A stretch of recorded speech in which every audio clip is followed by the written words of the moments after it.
15 délégations au total.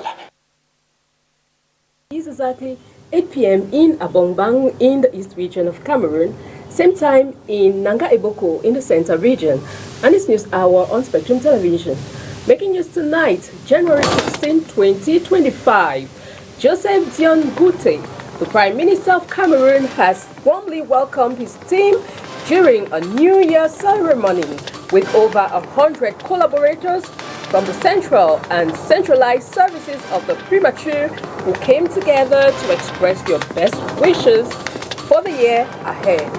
And in Duala, the Littoral region has allocated a budget of over 102 billion CFA francs for the 2025 fiscal year to enhance public services and infrastructures. This announcement was made yesterday at the governor's office, highlighting the government's commitment to improving living conditions and driving regional development. The stories in full and more will be yours right ahead. Welcome, ladies and gentlemen. You're tuning on the 8 p.m. Bilingue Primetime Newscast on Spectrum Television, and we'll dive straight into the full stories on tonight's edition. And it is in the French language with Oriane Donquin. Bonsoir Oriane. Bonsoir à vous Christelle Asseg. Mesdames et messieurs, bonsoir et bienvenue au journal. Le chef du gouvernement Joseph Dion Gute a reçu à la primature les vœux de ses collaborateurs pour l'année 2025. C'était au cours d'une cérémonie à laquelle ont pris part des centaines de personnels des services centraux et déconcentrés de la primature. Olivier Bouzic. Gouvernement présent à l'immeuble Étoile pour cette occasion. Cérémonie brève mais assez symbolique. Il est question d'adresser les vœux pour l'année 2025 au Dr Joseph Dion Gute. Les hostilités sont lancées par le secrétaire général de la primature, Séraphin Magloire Fouda, qui conduit sa délégation. Suivi du cabinet du Premier ministre ayant en tête le ministre Balungeli Conscience et Bouné. Ont suivi tour à tour les différentes institutions rattachées au service du Premier ministre. Entre autres, le Conseil national de la décentralisation, le Conseil national de la communication, le comité des armements, démobilisation et réintégration, le comité d'agrément de manuels scolaires et matériel didactique. Aussi, la sécurité du Premier ministre, le service du protocole, les hommes et femmes des médias ont été impliqués. Le souhait général est d'accompagner davantage Joseph Dion Gute au cours de l'année 2025 dans le cadre de l'accomplissement des missions qui sont les siennes. Il s'agit pour ses collaborateurs que nous sommes de marquer par ce rituel le renouvellement de notre allégeance à son égard. Le Premier ministre a reçu la responsabilité immense de conduire l'activité du gouvernement de la part du président de la République, mais véritablement pour répondre aux attentes des Camerounais qui, elles, sont nombreuses, les attentes, sachant que les moyens dont notre pays, le Cameroun, dispose, sont certes croissants, mais la demande l'est davantage. Une photo de famille a permis d'immortaliser cette cérémonie riche en son et convivialité. Fin de mission pour Serge Marie Nguessan au Cameroun. Après 4 années passées au pays, le directeur général de la Banque africaine de développement pour l'Afrique centrale a été reçu en audience par le ministre de l'économie, de la planification et de l'aménagement du territoire Alamine Ousmane May. Audience de revoir durant laquelle les deux personnalités sont revenus sur le bilan de son séjour au Cameroun. On reste avec vous, Olivier Bouzic. Après 4 années passées au Cameroun, voici venu le moment pour Serge Nguessan d'affronter d'autres challenges. Le directeur du groupe de la Banque africaine de développement pour la région Afrique centrale a adressé ses remerciements au cours de cette audience que lui a accordé le ministre de l'économie Alamine Ousmane May en termes de bilan.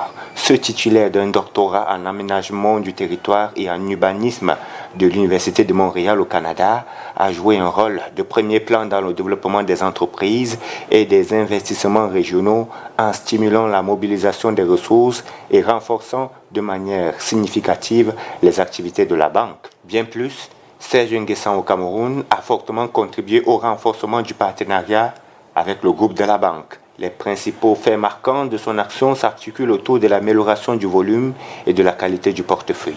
Nous avons aujourd'hui un portefeuille de 1700 milliards de francs CFA, avec des décaissements annuels qui avoisinent 150 milliards de francs CFA que nous injectons dans l'économie camerounaise. Cela est dû au travail énorme qui a été fait par les équipes du ministre à la mine et les équipes de la banque sur le terrain. Nous avons réalisé de grands projets. Ce sont des projets qui vont permettre au Cameroun de continuer à être la locomotive économique des États de l'Afrique centrale. 26 projets au total. Les principaux secteurs de concentration des interventions sont le transport, l'énergie, l'agriculture et la gouvernance. Le diplomate y voit de belles perspectives pour le pays. Nous avons investi depuis ces 4 ans à peu près 1 milliard d'euros, plus d'1 milliard d'euros au Cameroun, ce que nous faisions en 10 ans, dans les années 72 à 2000. Nous l'avons fait pratiquement en 3 ans, 4 ans. Nous allons faire plus. De 2025 à 2030, je pense que nous pouvons investir encore plus de 5 milliards d'euros dans ce pays-là, aussi bien pour le secteur public que pour le secteur privé, qui deviendra une priorité pour la Banque africaine de développement à partir de 2025. Travail accompli qui vaut la reconnaissance du Cameroun. Un déjeuner a été organisé à l'honneur de ce professionnel doté de plus de 30 ans d'expérience dans le développement international. And in Duala, the Littoral region has been allocated a budget of over 102 billion francs CFA for the 2025 fiscal year to enhance public services and infrastructures. This announcement was made yesterday at the governor's office, highlighting the government's commitment to improving living conditions and driving regional development. Onila Donet has the details. The Littoral region is set to embark on an ambitious journey in 2025, backed by a robust budget of 102 billion 67 million CFA francs. The substantial financial boost, announced during a launch ceremony at the governor's office on January 15, marks a pivotal moment for the region, promising enhanced governance and community development. A good implementation of the national strategy, the national security strategy. We have social goals in terms of allowing citizens to have social and social services. We have an objective in terms of industrialization. We have an objective in terms of securities. There are so many The budget is strategically allocated with close to 73 billion 397 million CFA francs dedicated to central management and approximately 28 billion 770 million for local development. Among the key priorities for 2025 are efforts to reduce common expenses, which aim to foster financial independence amongst local administrators. Additionally, the implementation of the Eagle project and a focus on promoting sustainable, non-polluting sectors align with the region's commitment to environmental stewardship and economic diversification. We need to control running expenses in order to increase investment expenses. This is the first of it. And to do that, we indicate you how we manage wages for people in terms of implementing the integrated software. If we are able to decrease resources in terms of running services, this will increase also investment in terms of budget allocation. With a strong track record of nearly 98% execution in the previous year's budget, the region is well positioned to achieve its developmental goals across infrastructure, health, and social services. And we remain in Duala, where the city mayor, Roger Mbasandine, in a pivotal meeting, has unveiled a bold vision for the city's future, announcing transformative projects that promise to reshape urban mobility and infrastructure. The rest of the story in the following report. The Palais de la Culture Sawa burst with anticipation as the Duala city mayor Roger Mbassandine convened local officials for the 4th annual meeting. In a powerful address, he celebrated the city's progress over the past year, spotlighting fruitful collaborations with cities like Chang and decisive actions to combat urban disorder and improve sanitation. Furthermore, looking to the future, Roger Mbassandine has unveiled ambitious projects poised to transform Duala. Projects such as the innovative rapid bus transit system and the construction of 80 kilometers of new roads bolstered by a substantial 262 million CFA francs, an investment from the World Bank. Nonetheless, despite significant challenges, we are on the right path, asserted Roger Mbassandine passionately, underscoring his unwavering commitment to enhancing mobility and infrastructure in Duala. The city stands on the brink of a remarkable transformation, ready to embrace a brighter future. Justice et gouvernance, la Chambre des comptes de la Cour suprême annule une condamnation au paiement de près de 13 milliards de francs CFA du gestionnaire des actifs résiduels de défuntes sociétés d'État, le cabinet Atout. Émis le 26 novembre 2024, l'avis de la Chambre des comptes vient d'être rendu public. Léla Renganz. La condamnation du cabinet Atout à payer 12,8 milliards de francs CFA à l'État du Cameroun, rendue caduque par la Chambre des comptes de la Cour suprême. En avril 2023, le cabinet avait été reconnu coupable de faute de gestion liée à la gérance des actifs résiduels d'anciennes sociétés d'État liquidées que sont l'Office national de commercialisation des produits de base et la Régie nationale des chemins de fer.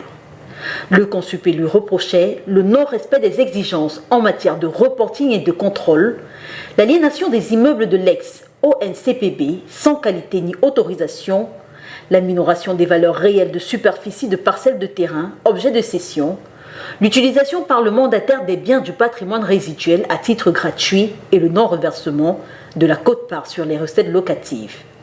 Les décisions rendues par le Conseil de discipline budgétaire et financière du contrôle supérieur de l'État du Cameroun n'ont pas de validité, faute de fondement juridique, selon un avis de la Chambre des comptes de la Cour suprême émis ce 26 novembre 2024.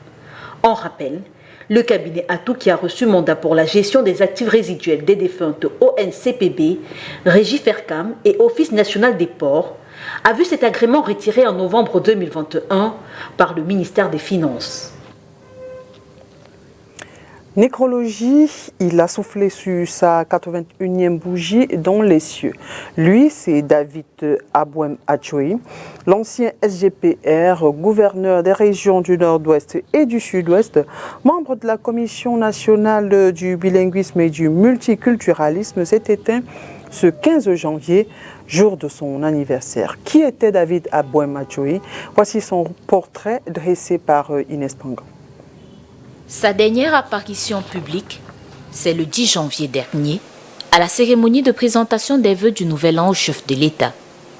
David Abouem Achoui meurt le 15 janvier 2025, jour de son anniversaire, des suites d'arrêt cardiaque, lui qui voit le jour le 15 janvier 1944 à Kribi, la cité balnéaire.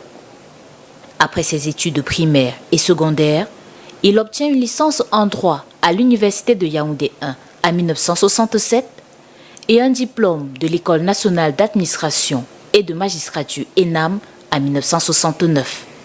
Dans l'administration camerounaise, il sera successivement chef du service de coordination, directeur de l'organisation du territoire, secrétaire général dans les ministères de l'administration territoriale, du plan et de l'aménagement du territoire, de l'économie et du plan et des services du Premier ministre.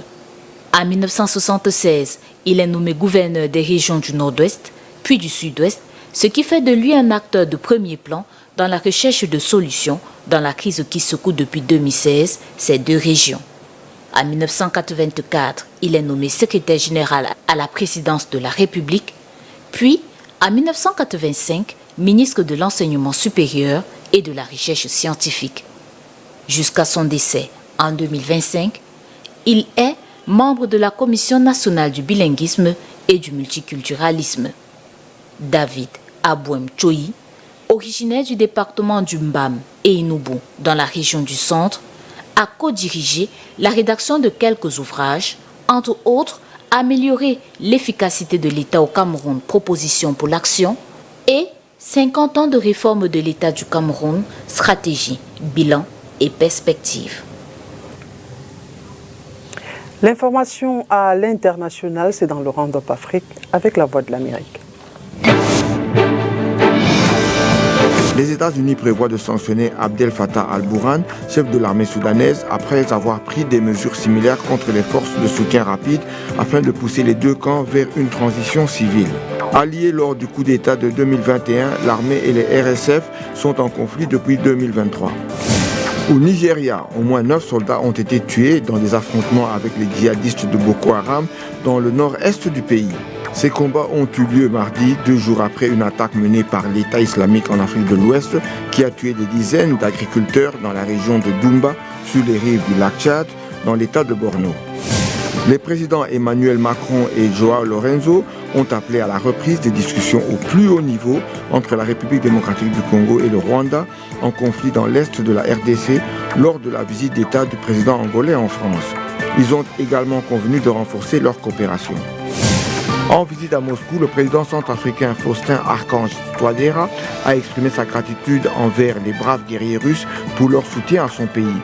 Il a salué l'efficacité de l'armée centrafricaine formée par les instructeurs russes lors d'une rencontre avec Vladimir Poutine. We remain on our international stories. This time we take you over to the U.S., where Customs and Border Protection agents are vital in monitoring both entries and exports from the U.S. At the port of Baltimore, a troubling trend has emerged. Stolen vehicles are being exported to Africa. Details with our VOA partners. U.S. Customs and Border Protection has a nearly impossible assignment. Try to intercept all the stolen automobiles leaving the country. Here at the Port of Baltimore, the hundreds that officers do discover annually are mostly bound for a particular region of the world, according to the CBP's Adam Rotman. I'd say 90 to 95% of every one of our stolen automobiles is headed to West Africa. Auto theft is a problem accelerating across the U.S., according to University of Miami criminology professor Alex Piquero. There are people who are stealing cars and car parts to sell them very quickly in the local markets. And then there are people literally stealing cars and literally putting them on containers and selling them, shipping them all over the world, not just to Africa, but also to the Middle East and to Asia. CBP uses mobile giant X-ray machines to scan containers and determine whether they seem suspicious and should be opened. The manifest for this container did not list any vehicles, explains CBP Port of Baltimore Director Rotman. It's supposed to be only household goods in there. In this example, there's at least 3, probably 4 cars in that container. This 2021 Mercedes-Benz, valued at $48,000, was fraudulently purchased in the state of Ohio with a stolen identity. It was intercepted here in Maryland and was intended to be shipped to the West African country of Togo. This container we just opened today, the vehicle on the top here, that Honda, we've already verified through the VIN number that car is stolen. There is 2 more in the back. There's another one hanging from chains. Law enforcement says criminals frequently rent cars for a 30-day period, drive the vehicles directly into a container, and post a fake VIN, the vehicle identification number, over the real one. The car will not be reported stolen for a month. By then, it could already be on a ship on the high seas. Rotman's team hopes to intercept such cars before they head out to sea. We noticed that the check digit on the VIN doesn't match what's supposed to be on a Ford truck. Authorities in some countries in Africa are now working with Interpol to try to seize stolen vehicles that managed to slip past U.S. port checks. But that cooperation is inconsistent, says Professor Piquero. Some governments will play nicer and other governments won't. You can't search every container. That's why the security at the port is so critically important. With so many buyers seeking a deal on a used car, often with no questions asked, there is unlikely to be a slowdown in the global traffic of stolen vehicles. Steve Herman, VOA News, Sparrows Point, Maryland.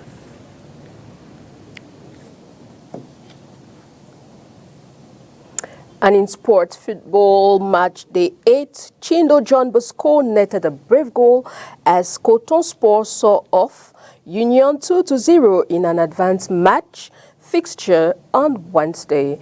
Oni Ladonet tells us more.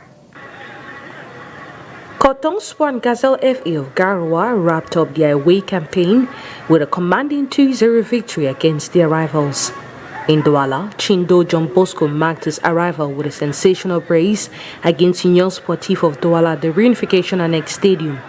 The former Young Sports Academy captain netted his first goal just 8 minutes in and sealed the match with a stunning strike in the 79th minute. No doubt in myself, I want to thank God for the performance because I'm doing this for my team. I came here to help my team, so I want to thank God for it.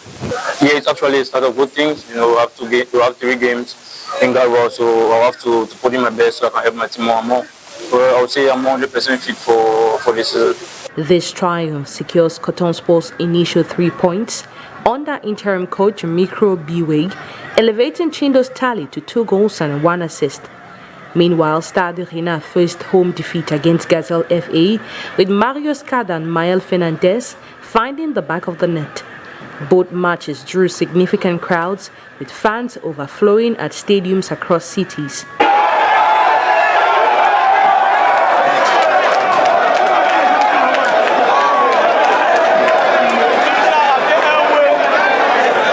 This was an advanced match day 8 fixture, with more action scheduled for Saturday and Sunday. And that brilliant report from Oni Ladonet puts an end on tonight's news edition on Spectrum Television. Thanks for watching. We appreciate your time with us. Do tune in again tomorrow for more news and fresh updates on Spectrum Television. Good night. Good night to you, Oriane Donquin. Bonne soirée à vous, Christelle Assec. Mesdames et messieurs, merci d'avoir été des nôtres et bonne suite des programmes sur Spectrum Télévision.